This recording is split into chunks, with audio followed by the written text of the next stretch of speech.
For I know the plans I have for you, declares the Lord, plans to prosper you and not to harm you, plans to give you hope and a future. Jeremiah 29:11.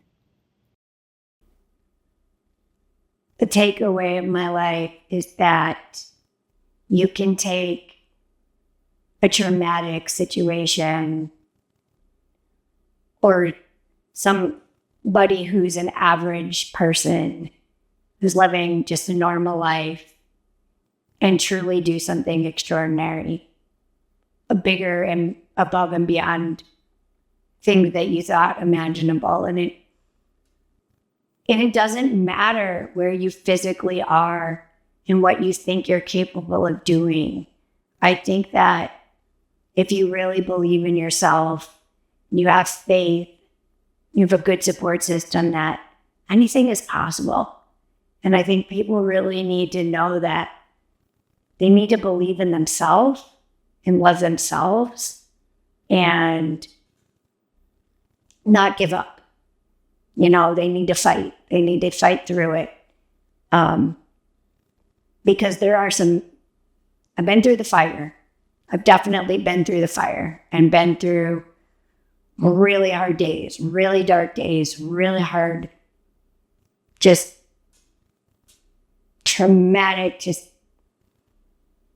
days you just are just so sad and angry on an emotional level you just have never experienced. And I just know that if you just keep going, you can get through all of that to the other side, where there's so much beauty and so much joy and so much light and love.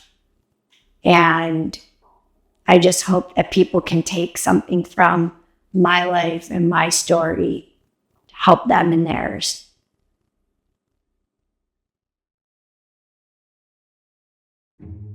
Natalie, as a child, as a baby, she was a little bit different than your normal baby in that she was always very tiny. That always gave her a little bit more attention. So going off to kindergarten, she was like the smallest one in school. She talked a lot. It stuck right at her where she thought of things to say, but everybody told her to be quiet. And I didn't know where to put her because you're touching me, so close it over here, and then we'll be over here. But it was funny. Georgians. Because we are close in age and we're both girls, we fought a lot until we got kind of about 16, her 18, we're 2 years apart, where we became more friends. But growing up, we did get along, but we bickered. She was a friend. She was an enemy at times, but we loved each other. And Natalie loved to play Barbies. I was not a Barbie fan, but Natalie liked to play Barbies. We played the Easy Bake Oven. We both enjoyed that. And just hanging out with our friends, riding bikes, playing with chalk on the driveway. Little girl things, typical things. I don't think I was the bossy one. Could be her. Shut up. It's not me. Growing up, I think Natalie being a little closer to age and her and I sometimes would kind of tag team together on this one a little bit. But same as Melissa, I mean, we kind of battled a little as brother and sister. But as we got older, her and I became really good friends, and we'd hang out together, go out together. So it was nice. Natalie used to babysit me a lot. I remember her sort of taking me to hang out with her friends. I always thought that was pretty fun, being a kid growing up. I remember a lot of times she would take me to the beach with her friends, and it was always kind of cool being able to hang out with her and her friends and getting to tag along. Yes. And when she was about 20, it was fun for me to go to the beach with her and her friends. My name is Beth, and Natalie and I first met in 5th grade, the very first day of 5th grade. We were 10 years old. And our first class was library, and I was new to the school, and I was nervous because I didn't know anybody. And library, her last name started with a B, my last name started with a C. She turned to me and said, "Do you want to sit with me at lunch?" And that's just Natalie's personality. She was like, welcoming, and immediately we became very best friends. We were inseparable. She tried baseball for a little bit. She's not very good at that. She tried track, was not very good at that as well. And she did cheerleading, which she was very good at. And then we ended up cheerleading and trying out for cheerleading together and made the team. And of course, that was really exciting. Just she never stopped hanging out. I don't know if we had like a clown per se. What do you think? I would think maybe more so Michael, because he actually Maybe did me? more of the pranks, like with turning cars and stupid stuff like that. So he was more of the prankster. So I guess you could classify him that. Natalie, I would put more as the more perfectionist, but not a perfectionist. But she was closer to it than I think the three of us were. At least between us three, not so much him. He's a lot younger, so he's just the oddball. I'd say now he's more the perfectionist. Yes, now he is. But growing up, it would be her. They were all a pain in my butt. She had resilience as a child. Again, she was always on the very small side. And so she was that center of attention, if you will. So not only was she a center of attention, but it also drew more attention to her. And so she had to, maybe go that little bit extra just to overcome some of that, to, be determined to say, well, I can do it too. And I think that just followed her through everything that she did. I did see her as a leader, not only with her siblings, but even with her friends. She would be the one that would organize, going out with a group of friends or going to a function, going to the football game, whatever. She'd cover rally the troops, if you will. And those, her friends just gravitated around her. A lot of times they would follow along with her. There was always the planner, always, let's do this. And of course, I just was like, okay, let's do that. But yeah, she was, she always got us all together. Natalie had a lot of passion, even as a child. She would find the stray little kitten and bring it home to nurture it, or take care of the hamster that we had. She would be the one that would take it out and pet it. All of our kids did, but she just seemed that one that was a little bit more caring in that regard. Just her compassion for people, for health, for people, and helping people. You could just see that she was going to do something great with her life in that regard. I think she struggled a little bit right after high school of what direction she wanted to go into. And when she found physical therapy, the program she entered, it was like day and night in her. Her demeanor changed, her passions grew, and you could just see that this was a path for her and that she was excelling in it. That was fine by me. It's her choice. She could have been anything she wanted to be. Of course, you can always use a physical therapist. But yeah, I was happy with the choice she made.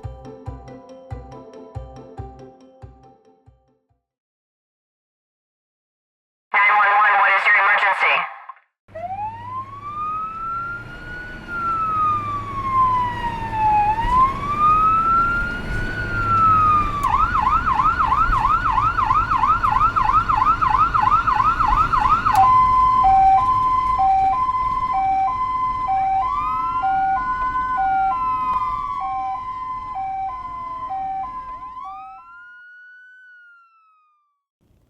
Trust in the Lord with all your heart and lean not on your own understanding.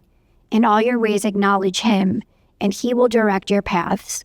Proverbs 3:5. So the day of the accident, I was actually on the phone with Natalie, and we were going to be for lunch with my grandson and my other daughter. And she was telling me, don't be late, because she only got an hour for lunch. And we hung up the phone, and about 10 minutes later, it rang, and it was someone from her work. And they said there was an accident. It's not life-threatening. They're taking her to ECMs. And the paramedic actually got on the phone then, and he said, she's conscious and it isn't life-threatening, but we're going to take her to ECMC. And I asked, can we take her to Buffalo General? That's where her physician is at. And they said, no, this is trauma. We have to go to ECMC. And so we hung up, and I immediately went and got my daughter, said, call your dad, tell him what happened. I'm on the way to ECMC. I was at my parents' house with my son. I had an almost 2-year-old, and my mother had called me on the phone and told me, and immediately I called my son's other grandmother and told her and dropped him off right away and went right to the hospital. I still remember the exact spot I was at. I was in a van with my partner, and my daughter, Melissa, called and said that Allie's been in an accident, but it's not life-threatening. We drove back to the shop, and she was taking the ECMC, so I wanted to get there as fast. I was afraid my boss over coming in the door. I said, I'll leave that. I said, my daughter was in an accident, I'll call it. I drove to the hospital with my partner. We were close at work. He ended up showing up, and it was devastating to go and, hear what happened to her.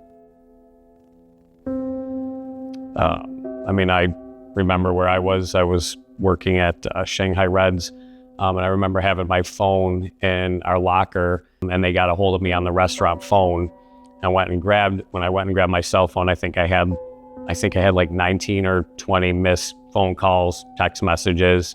So when I took that phone call in the restaurant, I sort of beelined it right out of there afterwards. I honestly don't really remember that much. I think I was at home, and I don't know that anybody really told me flat out what had happened right away. I'm sure they didn't want to break the news that hard to I think I was 13 at the time. But I think I was at home and somebody came to pick me up to bring me to the hospital. I had no idea what I was going to walk into. As soon as I walked into the room with Natalie, her first words to me is, Mom, my life is over. And I said, whoa, wait a minute. And she said, no, you have no idea how bad this is. It's really bad. My life is over. She said, my neck is on fire. And I tried to reassure her, saying, look, there's swelling, you're here and they're going to take care of you. It's not going to be bad. And her background told her that it was really severe. She couldn't feel her body. She said it was like it was floating and she couldn't tell where it was. The physician came in and shared the results of the CAT scan and said she needs to get into surgery right now. And within minutes of her actually being in the hospital, she got taken into surgery. Just hope that she makes it through it. First thought was that I hope she lives. I was in my car, I was driving, and Mary Lynn called me. I was actually on my way to visit my girlfriend that just had her baby. Mary Lynn called and she said, Natalie's been in an accident and it's not good. And I said, do you want me to turn around? She said, I'm going to visit someone. And she's like, there's nothing you can do at this point. You trust the doctors. And they came out of surgery and his first words to me is, she's never going to walk again. And I'm like, that just kind of takes you back. You just don't even know how to react. And I'm like, well, is she going to be okay? And he said, the first 24 hours will let us know. And so you're just trying to comprehend all of this and take it all in. And you're in such shock, you don't even know what questions to ask or where to turn. You have to stay strong because she can't see that fear in you. So you try to stay strong for her. And this is all new to us. So it's new to everybody. And we don't know what to do any more than anybody else at this point. All I can remember is I know that she was on a ventilator. I don't think she was conscious. I can't really remember if she was or not. She was on a ventilator. She had broke some bones. She had a really bad spinal cord injury. And it was just very somber in the waiting room, just kind of with my parents there and nothing you could do. Nothing you could say to make it feel better. Just wait and pray. It was hard, it was hard dealing with Natalie, and it was not pretty. So There's a lot of different ways that you can cope, but going through something like this, you've never experienced it, nor did we know anyone else that experienced this type of an injury. And so it was all new, but fortunately we have a strong faith, and we had we met a pastor that came into the waiting room and sat with us. He prayed with us, and we met another family that was going through it, and that gave us some encouragement. There were a lot of ups and downs in the initial days after her surgery. So, one day things were looking really positive, and then the next day there would be challenges that she was facing. And so having that faith to get through that, and having another family that was going through the same thing, certainly helped us in those days right after. Definitely remember being at the hospital. I remember, my family being there, and it was just a really upsetting time. I remember a lot of people crying there, and everything was so uncertain. We didn't really know what was going to happen and what things meant for Natalie at the time. I called the hospital and Melissa answered, her sister. And she told me that Natalie was never going to walk again. So that was pretty dusty. Trying to stay positive for Natalie initially, she didn't even know what had happened. And now, so we tried to be her advocate for her and trying to make sure that they were doing everything that needed to be done for her to have the proper care. That's all we could do at that time.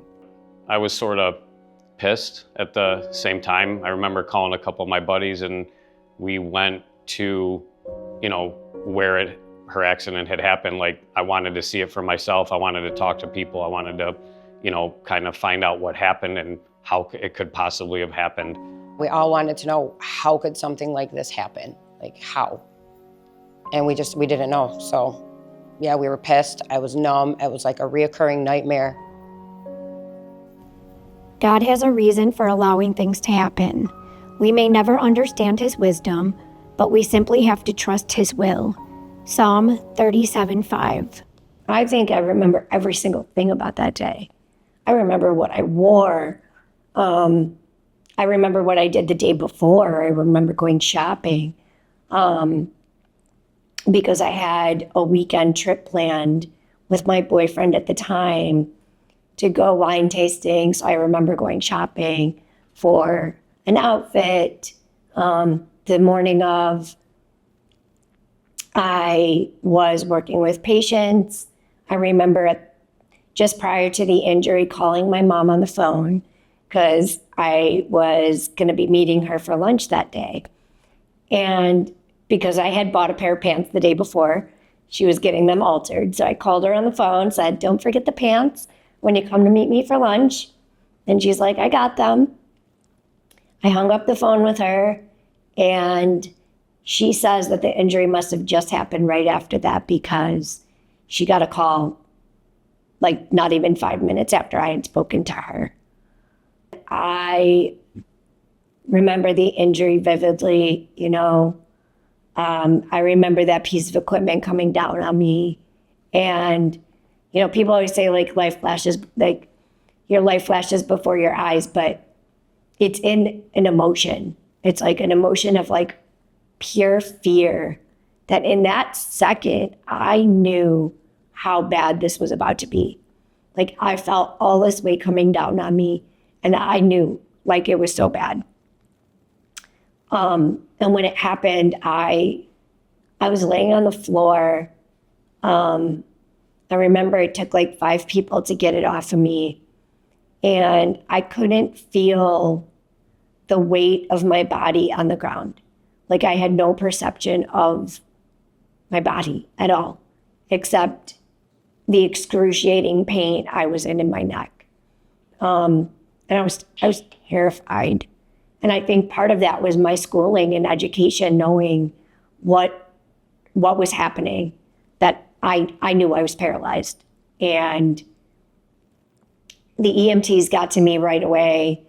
We got to the hospital super quick.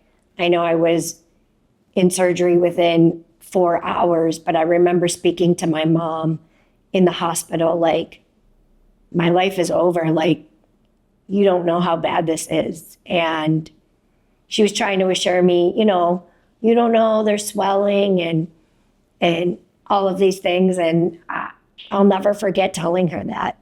Like, no, you don't understand. My life is over. And that's how I felt. Like, I was a mess that day. But definitely the worst day of my life. I had a lot of support. My mother, you know, my parents obviously were there all the time, every day. Siblings as well.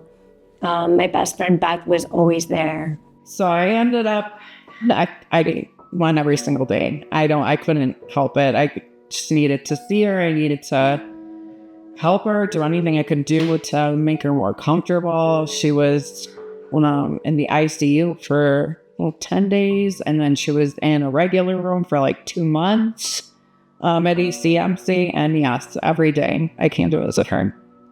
I think early on, my mom had to start, she had my phone and had to start, monitoring who was coming in to visit because it was just too much for me. I got her cell phone and I started getting calls from clients, the people that she worked with, and they were commenting about, she's the only one that made therapy fun. If it wasn't for her, I wouldn't go to therapy. I don't know what I would have did without her. And I was a little taken back thinking, this is my child. And I was having a hard time letting people see me like that because I couldn't speak. One of my vocal cords was paralyzed. And it was just hard because you just felt like everybody was coming in there and feeling bad for you and just staring at you. And I couldn't communicate. I couldn't move. Yeah, so in the early days, the early days in the hospital were a bit of a blur. I was, pretty sedated after surgery. And as I started to come around, I don't think I really was processing it yet. I didn't cry. Aside from the day it happened, I knew what was going on, but it's almost like your emotions shut down because your body's trying to heal. But I do remember the first day that I did cry. It was about 3 weeks after the injury, and it was like all of a sudden it hit me what was happening and the reality that this was not a nightmare. And the floodgates just came open, and then I just lost it. That this was really happening. And I just felt like this can't be my life. I have dreams, I have plans. How is this my life? This wasn't supposed to happen to me. And you can't even wrap your mind around it. It is just so much bigger than you, and you're just living this nightmare that you just feel like you're gonna wake up from.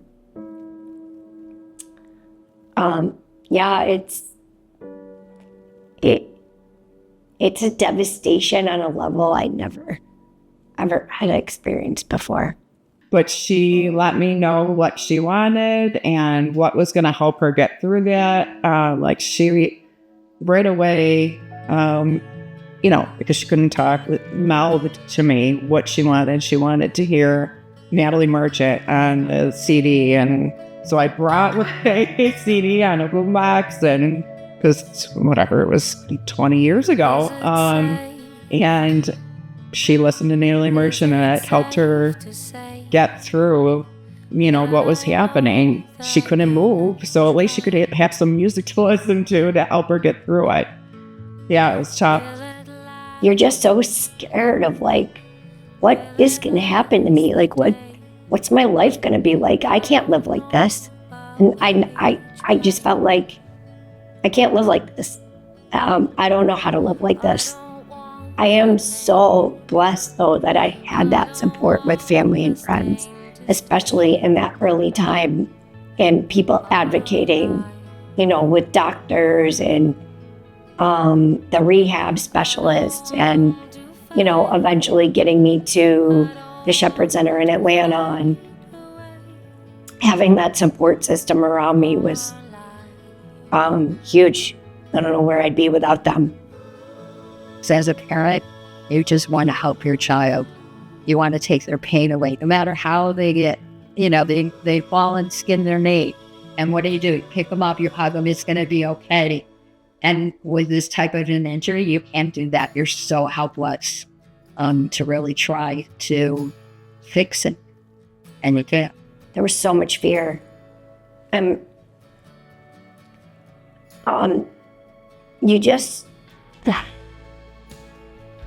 just can't believe it's you. I have a different perspective now that I can share, but at that time, I was crushed. I felt like everything I had worked for was gone. My career gone. I was dating somebody. I was worried about that relationship early in those first few months, that was going to end, which ultimately did. But I was just terrified. I felt like it was all for nothing because I lost the ability to use my hands. And that was how I helped people. And it was so devastating to me. As she went through this journey of recovery and was on the rehab floor, she asked me the question, do you think God would give me a gift to heal people and touch people, only to take it away? I didn't understand why God would give me a gift just to have it taken away. And I told her, that isn't how God gives you these gifts, and you need to trust God with your life. You touched people in a little orthopedic clinic, and I am the proof from the calls that I received. If you trust God with your life, He's going to have so much more in store for you, so many more plans for you, and you're going to touch many more people than you could ever imagine. And I shared with her, God gives you a free will. She prayed with me. She was like, God's not a God that would do that. And she always said that, you're going to touch more people. You'll see. You just need to have faith. I'll be honest, early on, I don't think I could even pray. I was so angry. I had a lot of people praying for me, though. I think I asked a lot of questions to God of why this happened. I don't understand how this happened, why this happened. It took a lot of healing for me to say, well, I'm not any different than anybody else. Why should that person go through this and not me? But at that time, yeah, it was really tough.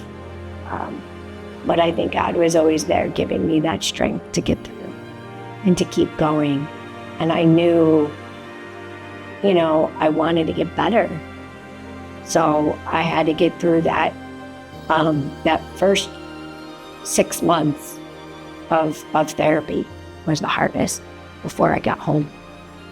This coconut, this is going to be my new life. I can't, none of us, even though we want to do that, I can't imagine what she goes through. Yeah, I can't imagine. Either parent can't imagine. Early in the injury, when I was at ECMC, I shared with my family that I wanted to find somewhere more specialized that was specific to spinal cord injuries. So they started doing some research.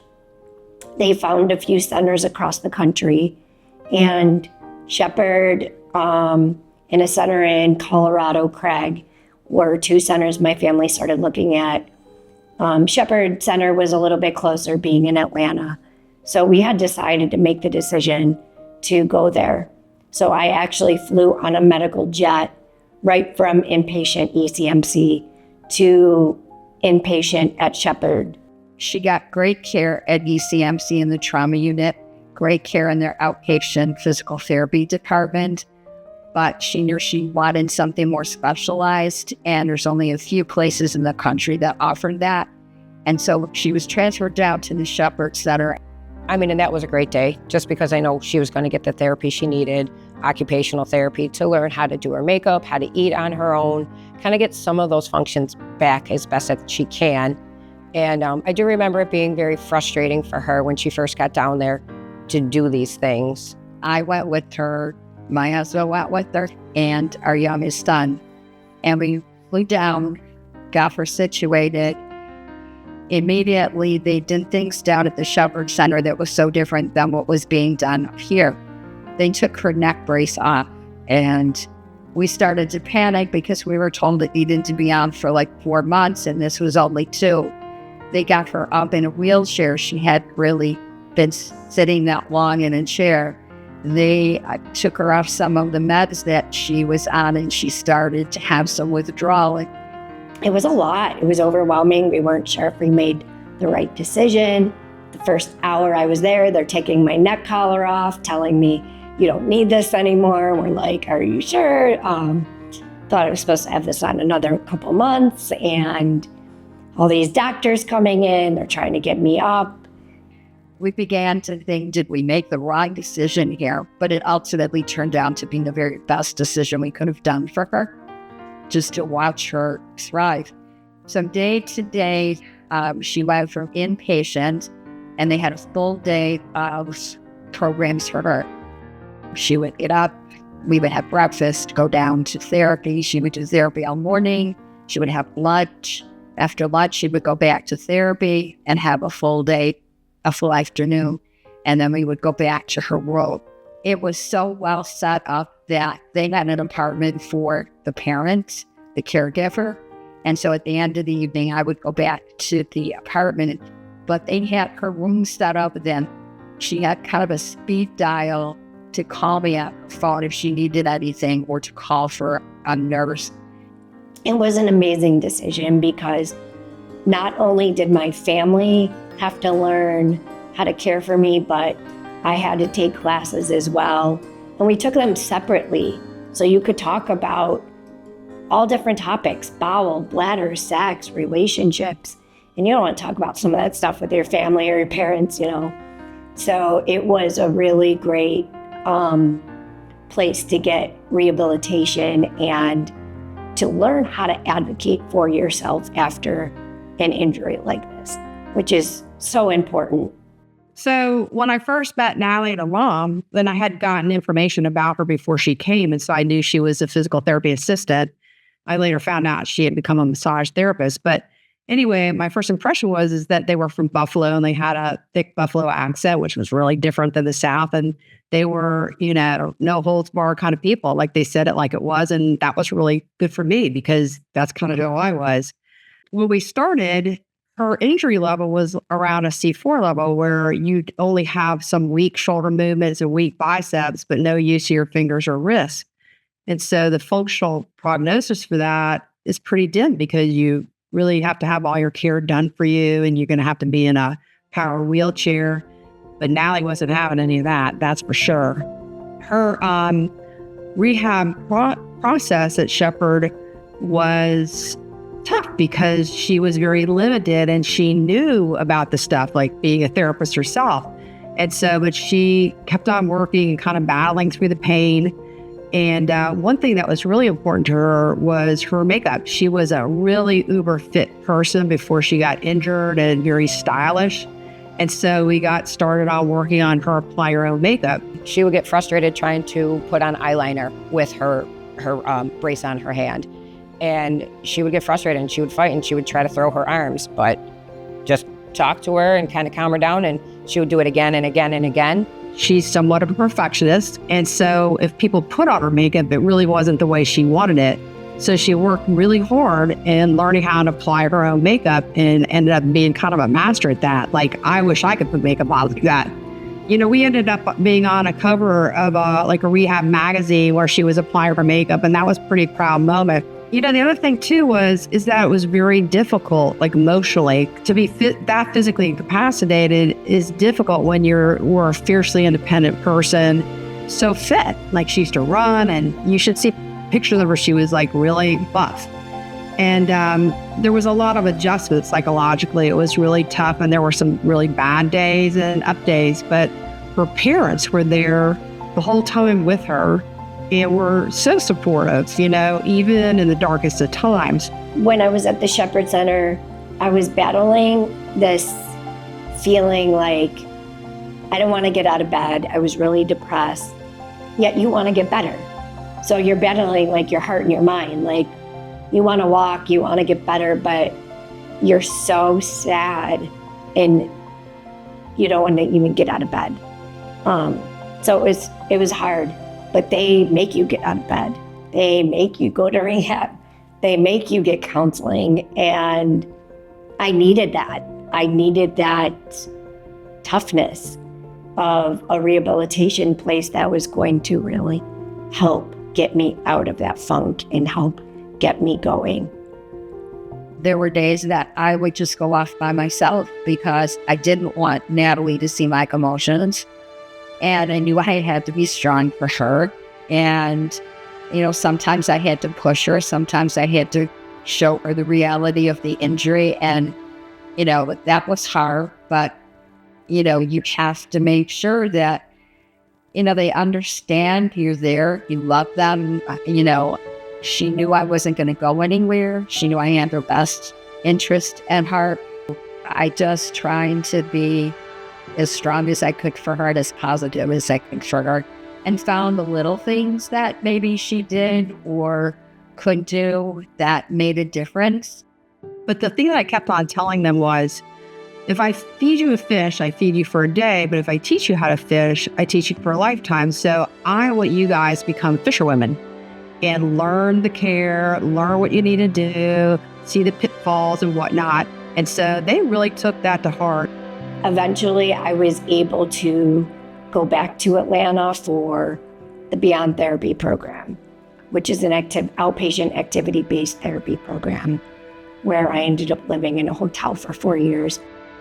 She ended up, you know, going through various programs at Shepherd and went into Beyond Therapy, which is a kind of boot camp of therapy. You know, it's a beyond outpatient.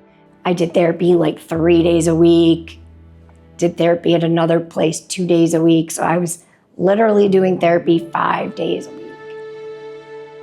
I was in this place where it was like more and more and more. How much better could I get? How much more? Like therapy. And I did that for years. Natalie is the type of person who, you know, didn't want to sit back, but wanted to keep on striving, and she did. I think being down in Atlanta really helped her, you know, and it was a lot of work. I mean, she was, I think, going to therapy for, 6 to 8 hours a day from a physical therapy standpoint, from a nutritional. She was on a stricter diet there. I mean, really, the program there, I think, helped her tremendously. In her core strength and her physical strength, she could do more things for herself. So she was diligent and working and trying to squeeze every last ounce of what she could recover. And she did amazing.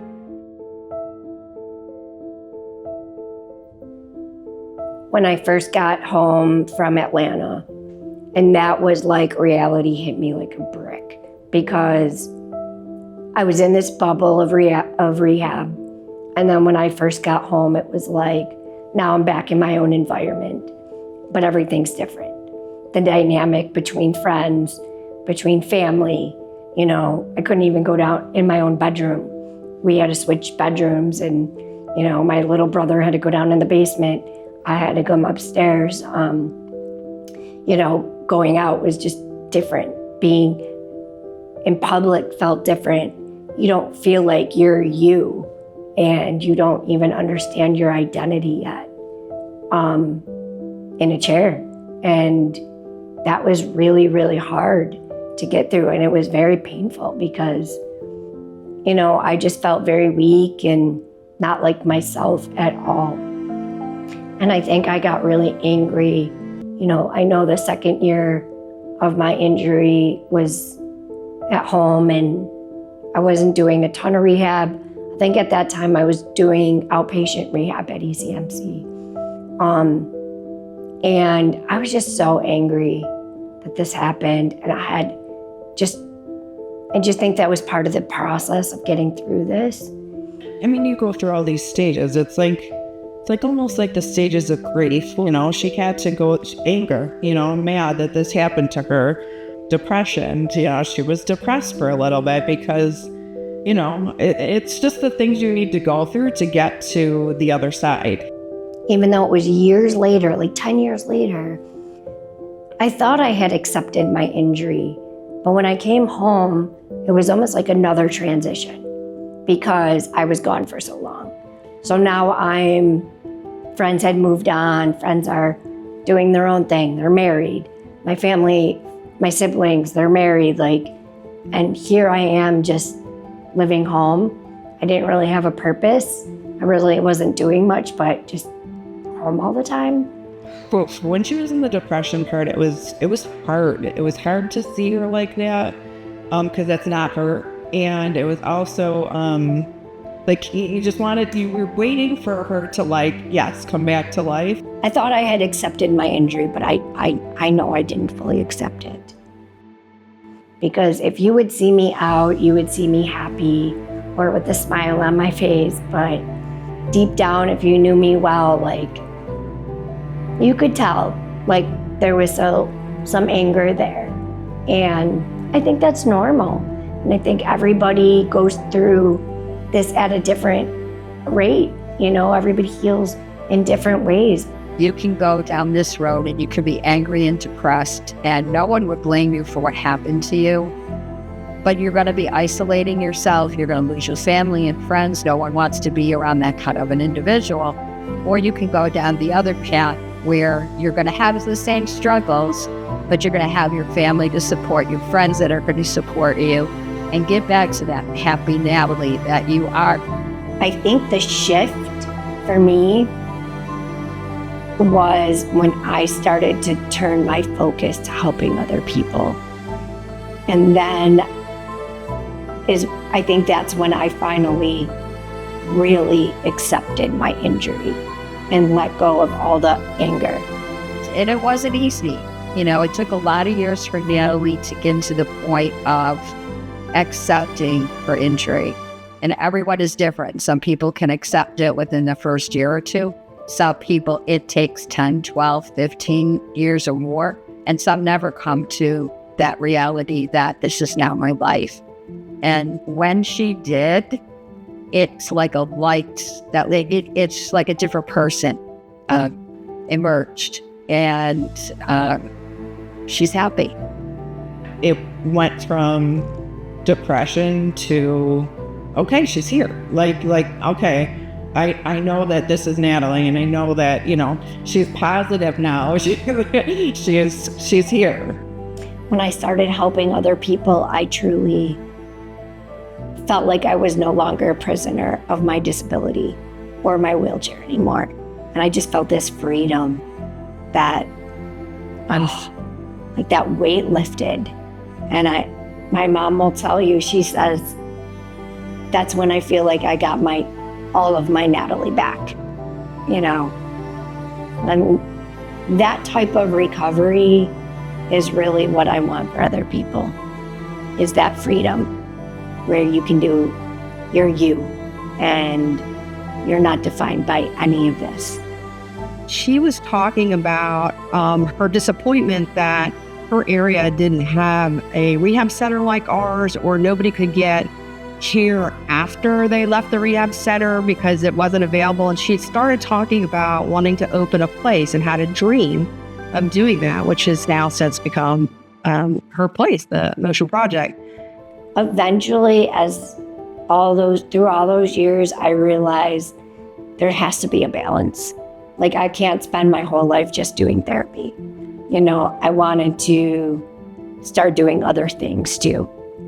She went through all those stages, and when she came out, she was ready. She was like, we're going to make this happen, and it's going to happen. She did. She wanted to come back here. There was nothing in this area. and start something here to help others so they wouldn't have to travel so far should they have an injury like this.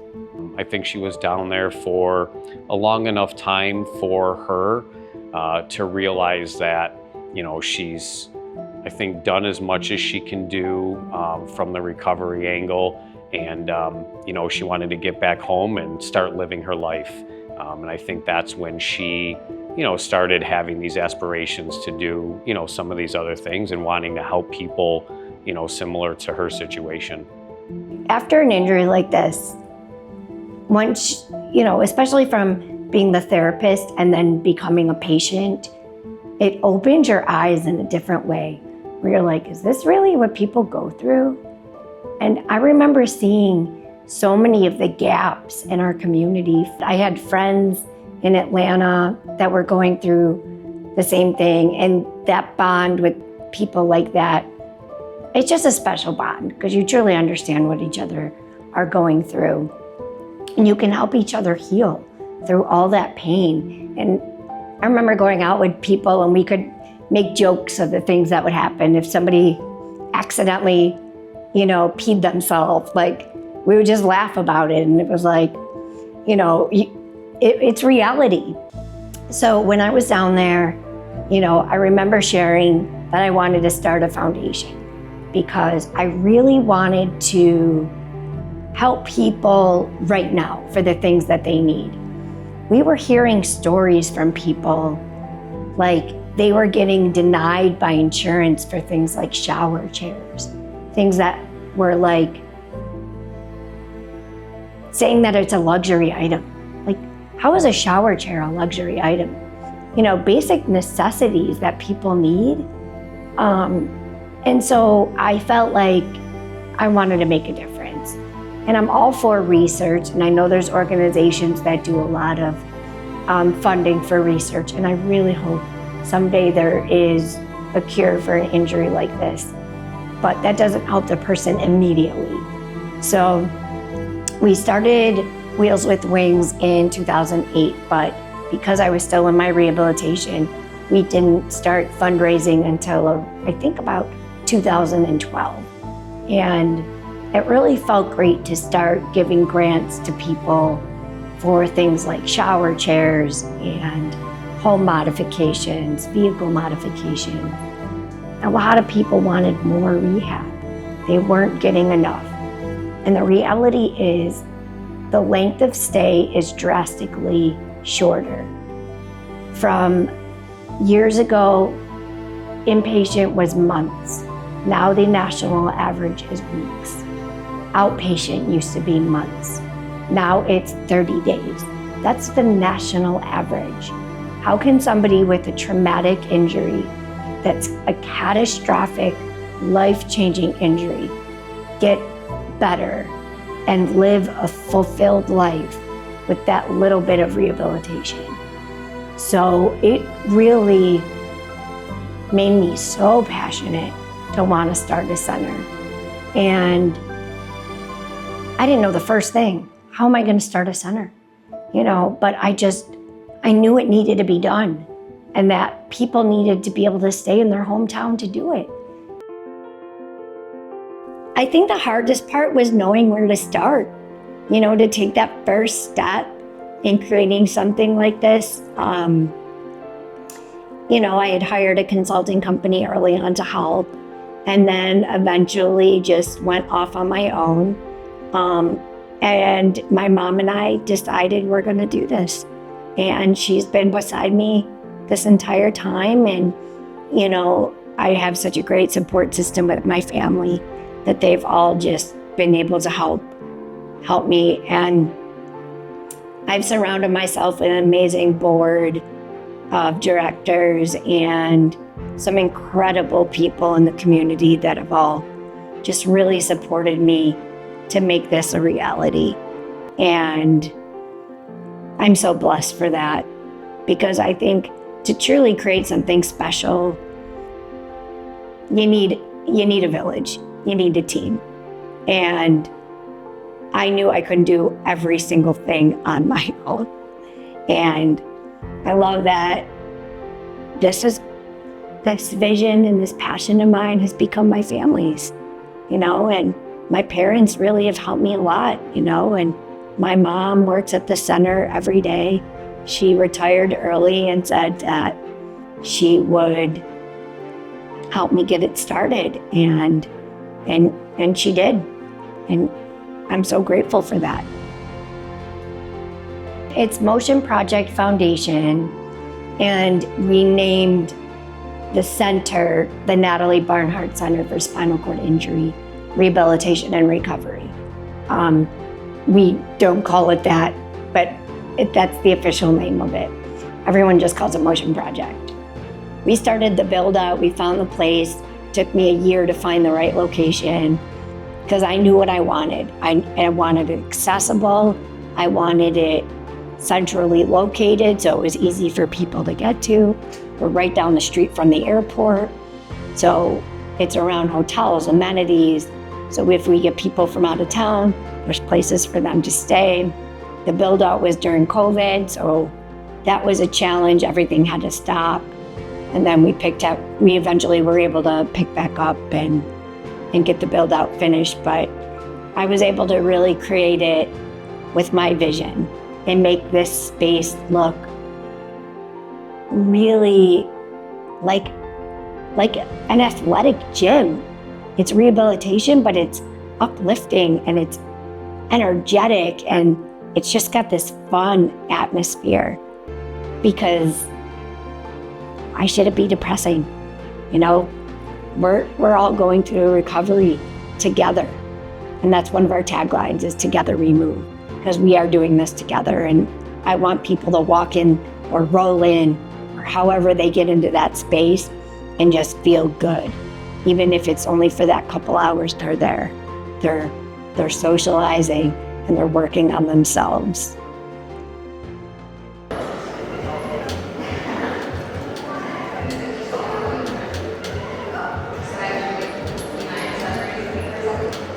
Right one's a little tighter than the left, but it's not too bad. You look good. You're color coordinated. That's what matters. I'm Melissa. I am the lead specialist at Motion Project Foundation. I've been here since it opened, so a little over 3.5 years ago.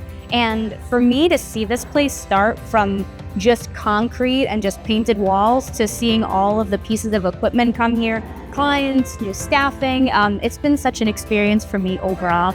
And Motion Project it's kind of like my life. I do a lot here, but also too, because I've been here for so long, I've seen clients start from barely being able to take steps or barely being able to sit upright on themselves to standing. Some of our clients are now walking and they started in a power chair. So for me as a trainer to be a part of a journey like that, it's indescribable and it's the greatest feeling ever to know that you're a part of something like that that's helped someone with their recovery. And it's a constant journey that they're battling so much from their traumatic injuries that they faced. But for us to be a part of it and get their body moving and feeling better and living better, that's the best part. Overall, we want to make sure people are physically and mentally as healthy as possible after these injuries that happen, but also making sure we're striving for, as staff, to exceed expectations and making sure that our clients are living the best life, happy and healthy possible. My lead there, Miss Melissa, is phenomenal. I am so blessed that I found her, met her. She has come so far from when we first hired her to where she is now. And she is just such a light to have at Motion Project. All the clients absolutely adore her. She is constantly learning, and she's just such a remarkable recovery specialist. We are so blessed to have her. Working with Natalie so closely in getting this off the ground, actually in being on this journey with her from the very beginning, her and I are very, very close. And her passion became my passion as well. Just to be able to help other people go through this journey and try to find some sort of steps. I'm proud to be able to be with her along this ride. As a mom, you never lose that mom role, so I still tend to give her the mom advice, well stand behind her decisions because she knows what she wants for this facility, for this center and this population. She knows what it takes to get to the place of recovery. I don't have that journey and that experience, but she does. But I hope that I can guide her in that path and help her make those right decisions. You know, it was hard being in Atlanta and being away from friends and family because I was so separated. And then coming back, my friends, now I miss my friends there and I don't have a close connection with my friends here. You know, so it's really hard when you have to leave your support system just to get rehabilitation. And then you have to fight the system to get more rehabilitation, not only physically, but mentally and emotionally as well. So I really wanted to create a center to provide all those services. So eventually I changed the name from Wheels with Wings to Motion Project because I felt like the word, I loved Wheels with Wings, but Motion Project, I came up with that name because it encapsulates everything. The motion of our life, the motion of our journey, the motion of our body. You know, we're always moving and we're always moving in a direction. And recovery isn't linear, you know. Our logo has circles because, you know, we're always moving, you know. And like I said, it's not this linear, you have your ups, you have your downs, and that's normal. So starting Motion Project in the center was just so much work, but just this labor of love. This just gave me so much joy to create a space where now people can have this community, this connection with other people. They can continue to work on their rehabilitation long after, you know, insurance ends or tells them, you're done, no more for you. And they can get the mental help, the emotional help, and the education. We're now in the process of building a mental health program and other services that will help people. I want to create a space that is holistic. So we can help the caregivers, we can help family members, we can help the person going through it in so many ways. She had always had that in her DNA. She always, even from a child, she used to want to be a veterinarian, wanted to help the animals. Then going into physical therapy to help people. There's probably going to be a lot of work in this for us as her family. You know, but it was exciting. It was exciting for her to have goals and have something to want to do and feel like she has a purpose again. You know, so it was really nice to hear that she wanted to do something like that. Go through such a life-changing injury like that, there's so many things that change. There's so many things that you have to think about. And one of those things is how you're going to get the care that you need. And for a lot of people in this area, and for Natalie herself, it would have to be looking outside of this area. And so, you know, you would have to spend many years, like Natalie did, outside of the area, away from your friends and away from your family. That's a lot of time, precious time with them that's lost. But I think her being able to bring that to Buffalo so that people in this area can get the help they need and stay here with their family and friends is such a huge benefit and a huge weight off of their shoulders in such a tragic time in their life. Her resilience is exactly what I expected from her. I have seen her get injured before and her bounce back up. There's nothing that really can stop Natalie when she puts her mind to anything.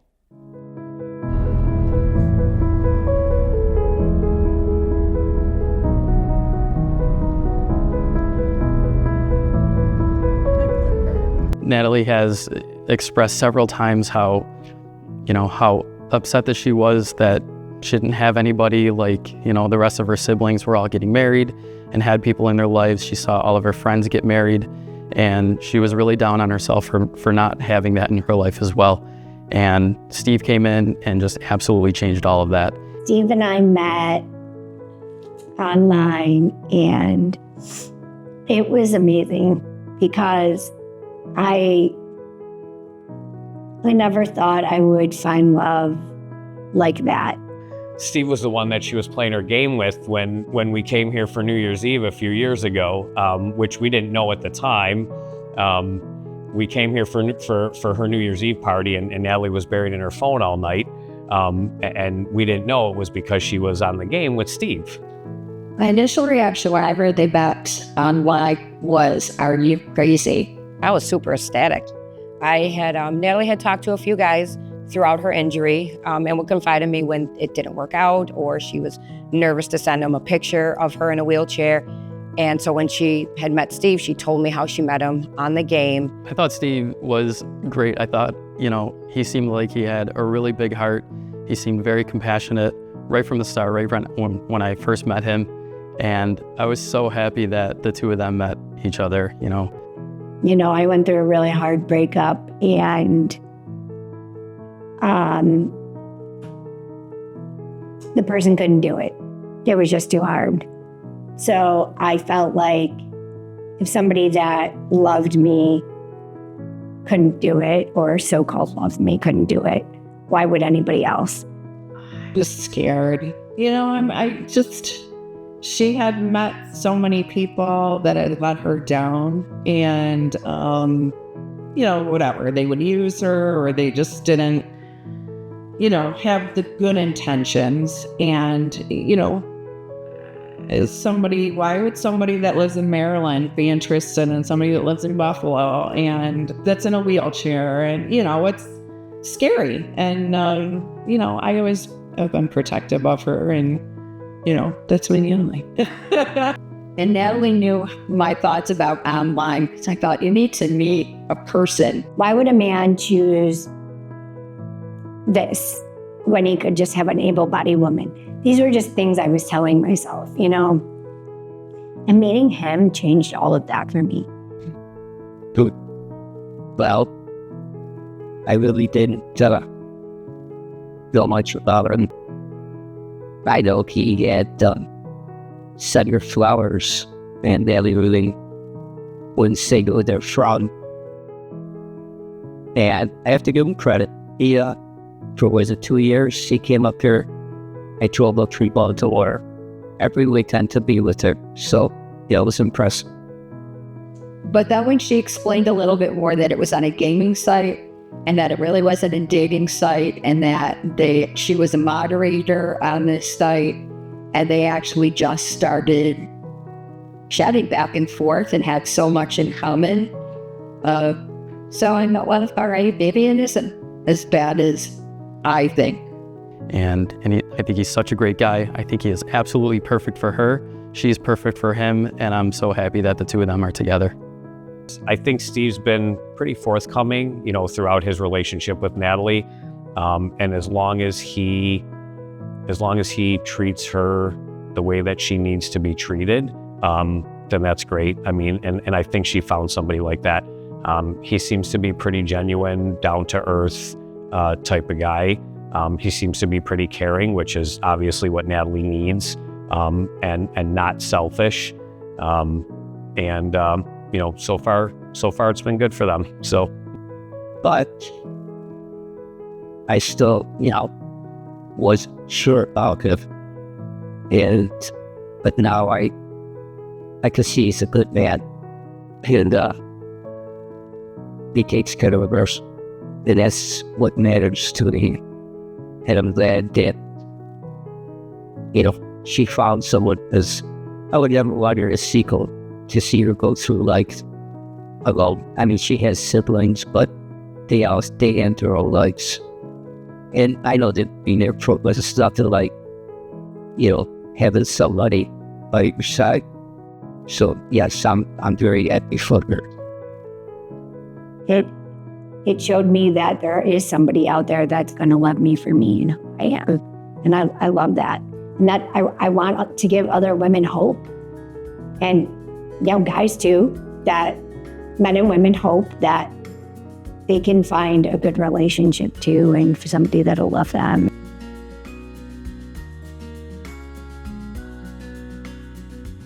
I was a moderator on this game chat, which was really ironic, especially not moderating or not being a gamer. And one of the biggest rules was that it wasn't a dating site.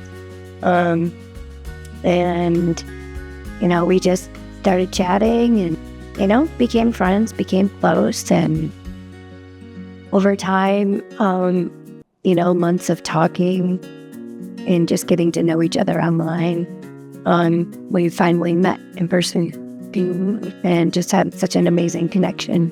Neither of us were really gamers, but here we were playing a game. It was kind of like a blackjack kind of game, and there was a chat room in there, and we were friends at first. I was coming out of a marriage and was certainly not looking to get into a relationship, but as things progressed, our relationship did. I actually really liked that we got to know each other online first, because you kind of take the physical component out of it, so you really get to know somebody. For me, I was really scared because as I started to get to know him and like him, I knew at some point I was going to have to share my injury with him and disability, and that was terrifying because I did not know how somebody was going to react. And in the past with dating, I knew it could go one of two ways. Somebody was either going to be accepting and say, it's okay, I still want to meet, or they were going to just completely reject you. And because I really liked him, I was so nervous. And I remember telling him, there's something I need to tell you. And I told him by just sending him a picture of me in the chair.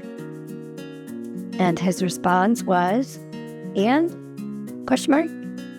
And I'll let him share why he said that and was so okay with it. Yeah, my father had muscular dystrophy. So he was in a wheelchair for a good part of his adult life. So being around somebody with a disability in a wheelchair was nothing new to me. So it was just another day at the ball game, if you will. So I had no problems with it. I was used to it. He was able to see me for me and get to know me for who I am and not see the disability. Hey, do you want to take this further? And it was, yeah. So the next step at that point was to meet in person.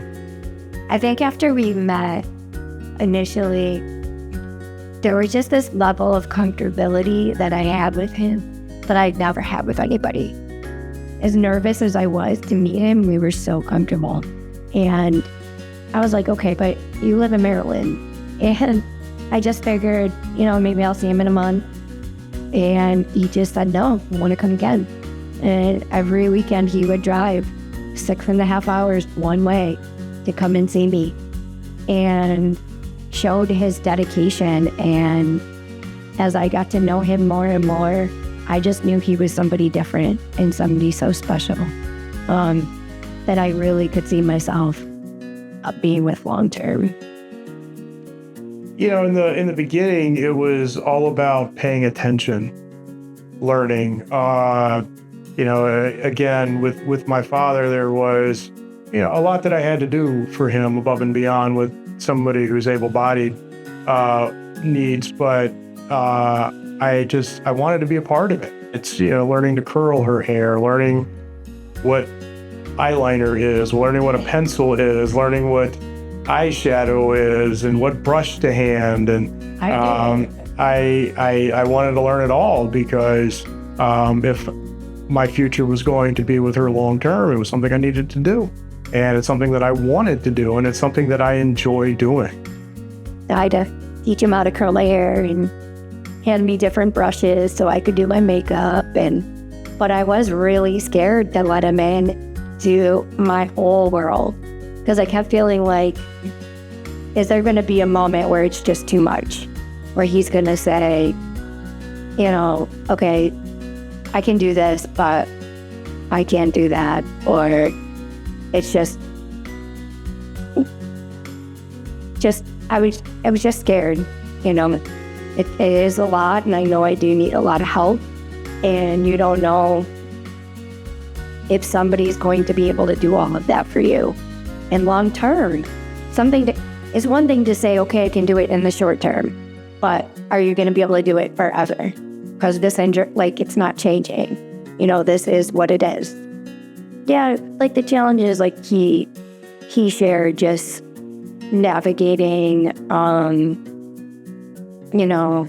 making sure his girls were okay, and building up a relationship with them, because I wanted to get to know them, and finding the right time to do that and get to know them. And then the second part would just be, I think there's just the challenge of him getting to know all of my care, so we could truly be a couple and travel without caregivers. Oh, it's an amazing feeling knowing that a man is willing to drop everything and change his entire life for you. And it made me really see how serious he was about me, and how much he really did care about me, and how much he did love me. We truly are best friends. And that's not just a saying, oh, my partner is my best friend.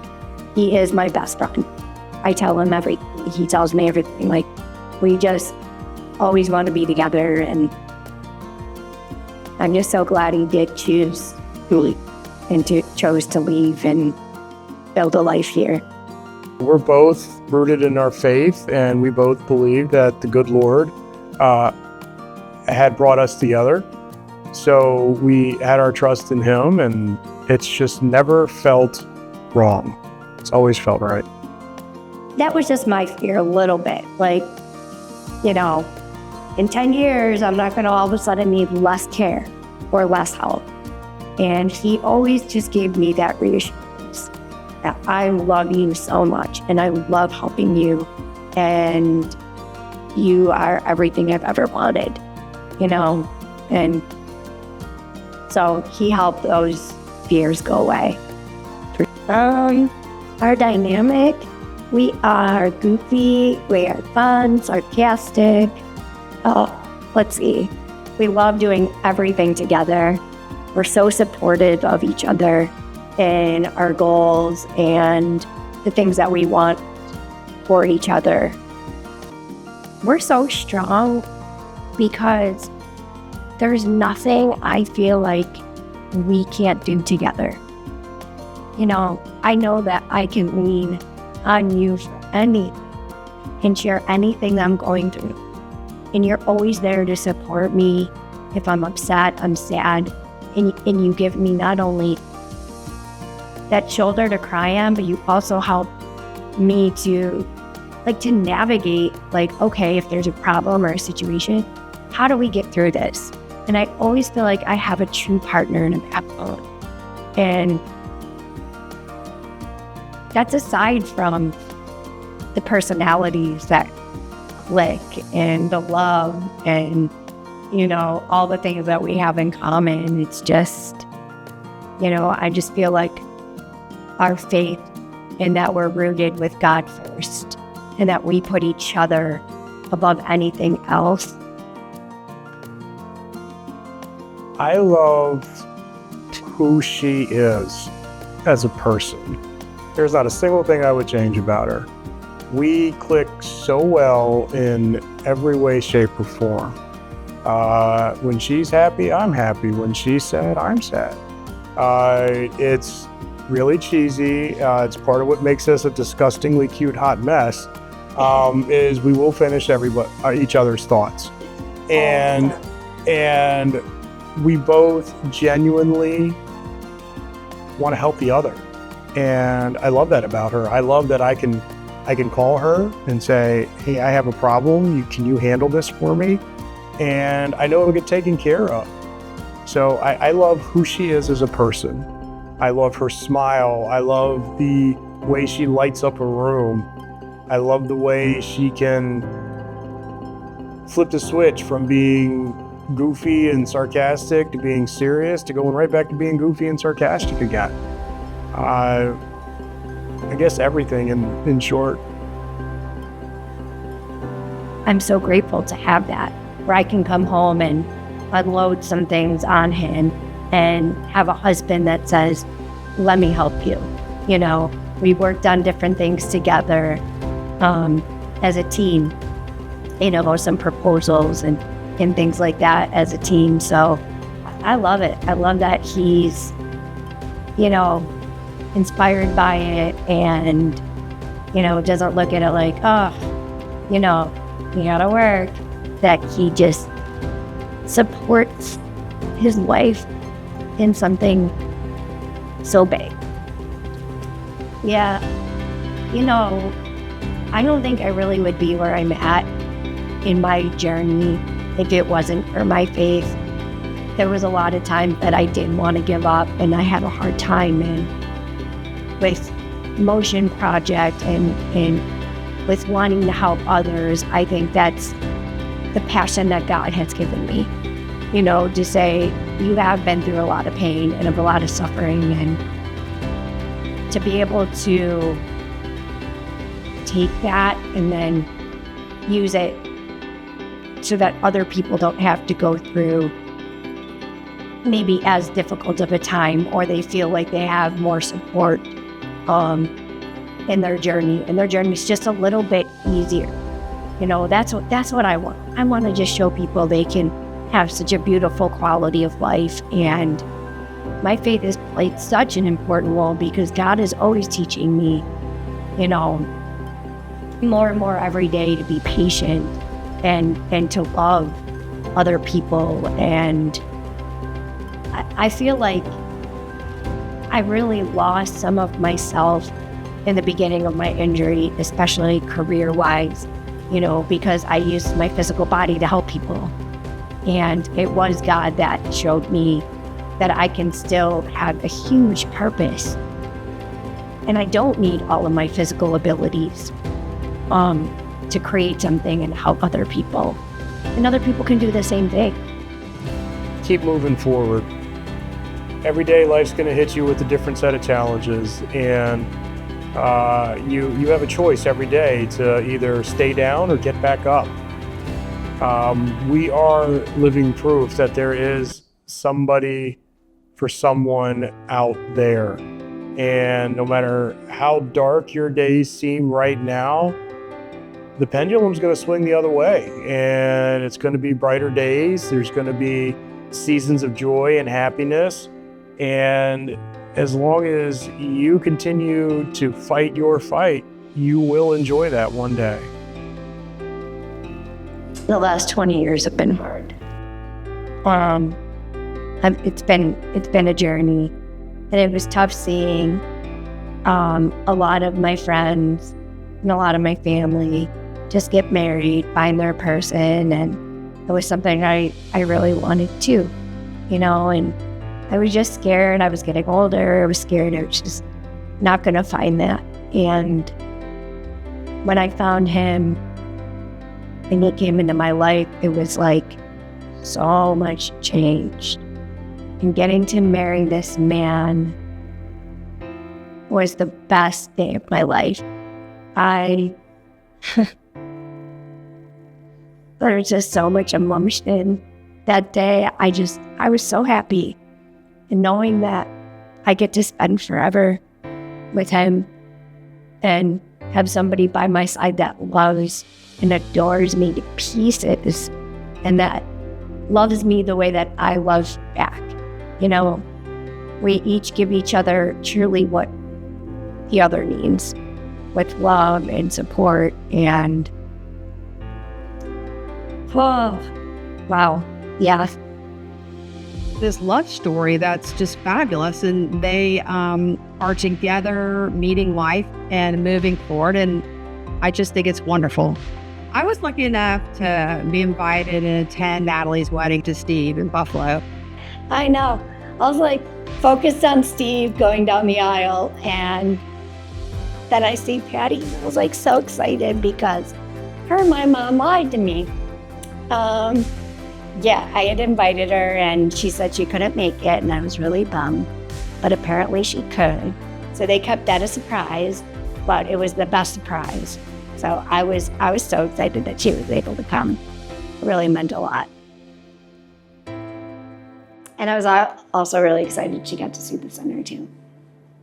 I am so happy that Natalie did end up creating the Motion Project because it is a world-class place. It's like every piece of equipment that Shepherd has, Natalie has, and some. And the people in that region really have a treasure in that place. And then Natalie being an advocate for someone who, you know, went through the injury, had to spend years down in Atlanta away from home to get this type of therapy, has created this for people in her region. And she, and actually her parents, like her mother helps do peer support for other people's parents. And so they are reaching out to the community and giving back in a way that is unsurpassed. I am just really, really happy. I got to see it when I went to her wedding, and it is something else. I was with her the day she opened the doors of the recovery center, and I have watched that place grow by leaps and bounds over the past few years, and it feels amazing. It feels great to know that that is my wife who has brought the only recovery center within 300 miles to Western New York to help those with a spinal cord injury. An injury like Natalie's, it's real easy to give up on life, and she didn't. She bared down. She said, I'm not going to let what happened to me happen to others. I'm going to make sure that the people of Western New York are able to stay right here, and she did it. She's such a strong person. She's the strongest person I know. And she's always wanted to help people, and she's always been a helper. I mean, we were very involved in church, very involved in missions trips and things like that. So she was always wanting to help people. And one of her dreams in doing what she did, she loved being a massage therapist. She loved doing the physical therapy, and she wanted to be able to help people. And she always wanted like a holistic center and to open up something where, you know, everybody could get the help that they needed. And then once she was injured and she realized that there was not a center like this in the Western New York area, or really anywhere close, you know, that was an amazing goal for her. And the fact that she was able to make that happen is just amazing to me. And it was like a culmination of years because she has put her life back together, started living on her own, getting her own attendant care or assistance, starting the Motion Project, but then ultimately falling in love. And these two are such a great couple. And the culmination of all this, and like I said about Natalie, she's risen up like a phoenix and has gotten this love story that's just fabulous. And they are together, meeting life and moving forward. And I just think it's wonderful. I was just really happy for them. I think they did a lot of the little, maybe cheesy, corny things that people do on weddings. But I also kind of thought good for them because, I know Natalie, and hopefully all of us, we get married once, but, she hadn't really had an opportunity. She didn't date. She didn't get to do maybe a lot of things that other people do before they get married. So I think she took the opportunity to do every little thing that she wanted to do. And her and Steve were both happy as could be. I mean, they were really both just, that was their day and everybody knew it. I was so ecstatic to see her get married. She seemed the happiest that she had ever been in her entire life on her wedding day.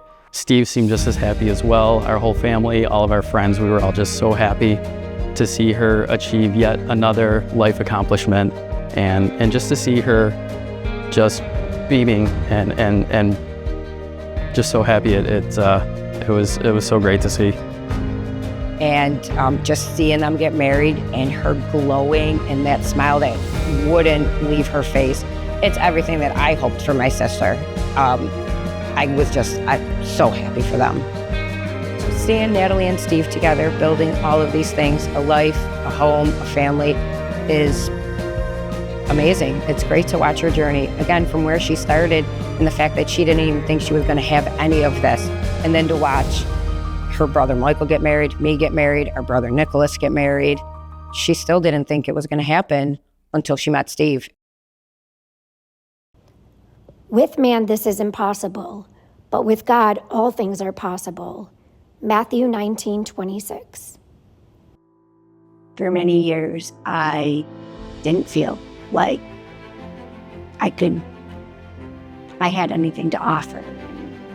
You know, I didn't have my self-esteem or my value, and it took a lot of time and healing and my faith in God to really get to that point, and my healing where if you would ask me, like, if I could take it all back, I wouldn't take it back, because this injury has allowed me to do things I never thought I was capable of, to meet people in my life that I never would have, and do something bigger than myself.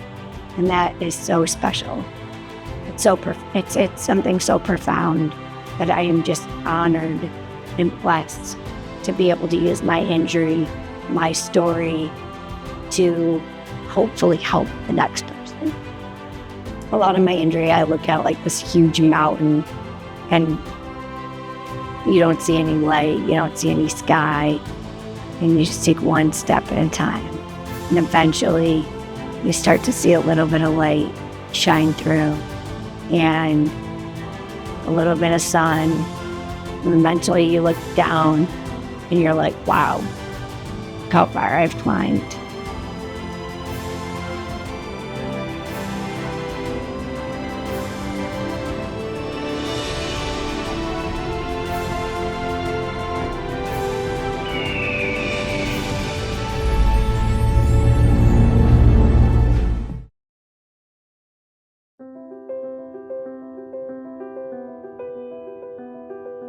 Oh, I'm just so proud of her, and just, it's such a beautiful center, and she's just come so far, and just amazes me. I'm very proud of her. I'm proud of my sister that she did all of this for so many people to benefit from. That's basically, I'm just so proud of her. She just has a passion, to make people, I guess, as happy as they can be if they sustain an injury like this. I think her going through it herself and experiencing probably every emotion she could, every physical challenge out there, from brushing her own teeth to not being able to drive a car, I think all of those things give her a sense of purpose and happiness, being able to help other people at least achieve something from their injury, if there can be some positive out of it. With Natalie creating Motion Project and her center, I think that's been extremely inspirational, and I'm very proud of the strength that she's had to be able to do something like that. Even able-bodied people, don't achieve such great accomplishments, and for her to be able to overcome everything that she's had to go through, such a life-changing event, and still be able to do those things is such a huge inspiration for us to see, and I'm very proud of her for that. She stayed true to her faith in God and trusting Him in her journey. She stayed true to the determination that she had for her own recovery. She persevered through challenges that many would easily give up. She has a heart of caring for others that just inspires anyone that comes in contact with her. And in creating this center was just a way of her giving back to her community for the support that everyone had given her. I think it's been a long road over the 20 years. I think there's been a lot of ups and downs, good times, hard times. Ultimately, I want to believe that it brought us all a little bit closer.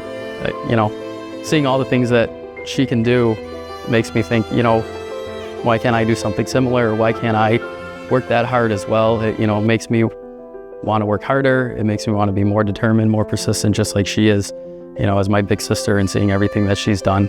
It's been really inspirational for me.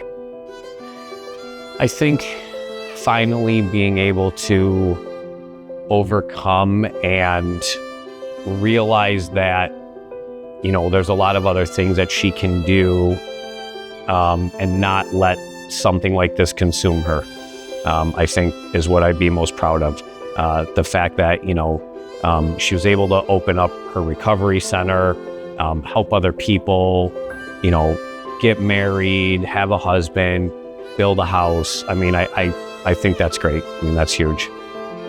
Natalie, I'm so proud of you for the strength that you have to get through this life-changing injury, and seeing how far that you've come has been nothing short of amazing, and I hope you keep going with it. She amazes me. She's one of a kind. We're all people, everybody goes through stuff, you know what I mean? And everybody needs help at some point in their life, whether it comes from family or friends, you know, and, you know, just, it's just about being good people. And, you know, I think it brought us all a little bit closer, realizing that, you know, life is short, and, you know, if somebody needs help, help them. We all need it. So, you know, just to be there for each other. So Natalie has a good heart. And again, we said it before, she has this passion of helping people. And so she can only go so far herself physically, but I think it's comforting to her when she sees other people getting better because of the center. I think that's rewarding for her. But I just want to say, I've got, Marilyn and I have 4 amazing kids. We really do. And we're a tight family. And I know that in a heartbeat, they would be there for Natalie. And she knows that we love her and that we're so proud and happy for her. I am just so proud of the faith that you have, the compassion that you hold for other people, the heart that you have to want to give back and to help others on this journey. The fact that you found recovery. While it's not a physical recovery, but it's the emotional recovery to live your best life. And I'm so proud to see you living that best life and to see you as happy as you are today, fulfilling your dream of helping other people with a center and enjoying your life as a married wife. She knows that I'm very proud of her, and I'm so happy for her that she has found the love of her life, that she has stuck to this commitment of opening up this center and made her accomplishments. I just love her. Yeah. Look at you now. From where you started, look at you now.